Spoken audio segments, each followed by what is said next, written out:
The Flash Season 6 is right around the corner, and so today I'll be talking about the newest villain to join the show.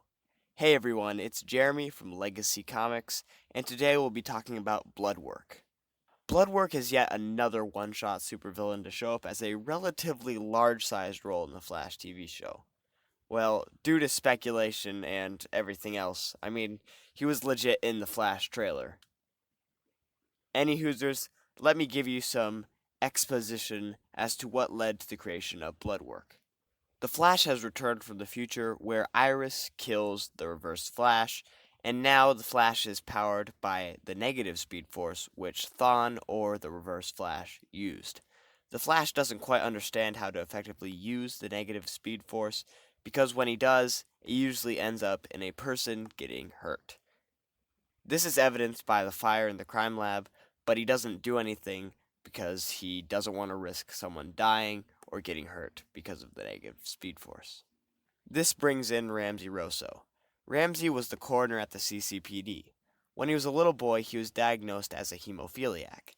After an incident at the playground, when he got cut, he almost bled to death.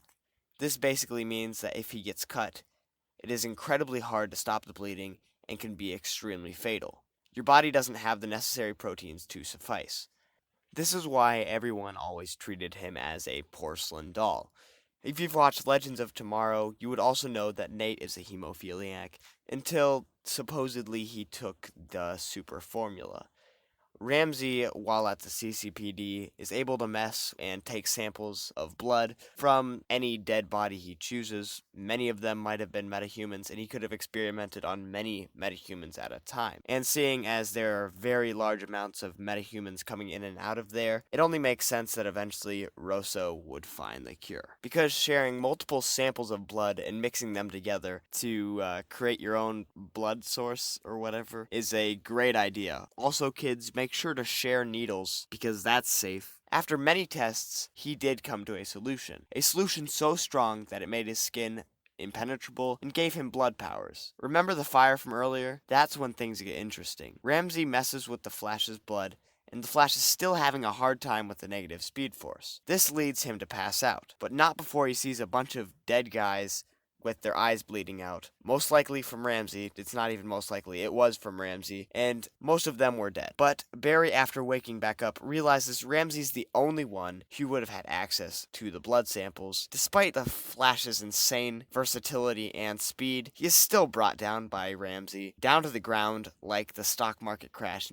during the 2008 recession. Alright, never mind, let's get back to the story. No more stock market rabbit holes. The next thing you need to know is that the Flash uses his black lightning attack on Ramsey, but Ramsey just shrugs it off as if it was a mosquito bite. But then the Flash uses most of his energy and does it again, and this time it hits Ramsey pretty stinking hard. But that's not a good thing, because then Ramsey's heart starts pumping fast and his powers increase dramatically. The more the heart pumps and the heavier the heart pumps, the stronger the attacks. The more the Flash fights Ramsey, the stronger he gets. He could take care of a couple of blood tendon thingies, but they would just inevitably come back stronger and harder than before. Eventually, this leads Ramsey to become gigantic and a blood monster, and the only real reason he doesn't win is because the Flash's great, amazing talent with words. After Barry calms Ramsey a good bit down, he hits him with another strike of black lightning and reverts him back to normal. Ramsey almost gets away though, because they can't prove that he is Bloodwork, and he just says that he was an innocent bystander that was affected by the battle between the Flash and Bloodwork, and that they have no evidence. But then a co-worker connects Ramsey and the missing files together, which was enough to convict him of the crime. I'm really interested on how they incorporate the character and if they can tie him into the crossover. They did mention that the Bloodwork storyline would be feeding directly into the Crisis on Infinite Earth storyline. We know that from the Comic-Con panels, he is a co-worker of Caitlin, and maybe he'll tie in there. Who knows? If you know me, you know I love Crisis on Infinite Earths, and it is one of my favorite comic book stories, so there will be a good chance we'll cover more content over it in the following months. Hey guys, it's me, Jeremy from Legacy Comics. If you liked learning more about Bloodwork in this video, make sure to leave a thumbs up and make sure to subscribe and share the video with your friends. Also, you can turn on that notification bell if you want to be alerted for the next time I post a video. This is Jeremy from Legacy Comics signing out. See ya!